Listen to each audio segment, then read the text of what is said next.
দ্বিতীয় শ্ৰেণী আপোন পাঠৰ ৰামধেনু কবিতাটি তোমালোকক এবাৰ পঢ়ি শুনিছোঁ।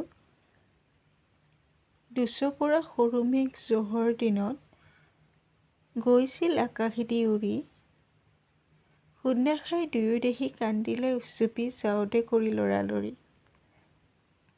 বুঢ়া পিতা সূৰ্যদেৱে মুখ উলিয়াই ক'লে, সোণ নেকান্দিবি ঐ, পঠিয়াম নুমলীয়া সাতো অপেশ্বৰী, চকু পানী মচি দিবলৈ।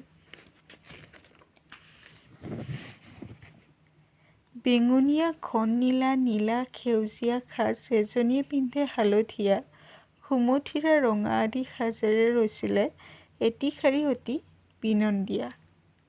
মচি দিলে ডাৱৰৰ চকু পানী টুপি, আৰু সূৰ্য কিৰণত তুলি দিলে মেলি সিহঁতৰ সাজ পাৰবোৰ লাহে লাহে শুকাবলৈ বুলি। কবিতাটি কবি দিবেশ্বৰ নেওগ।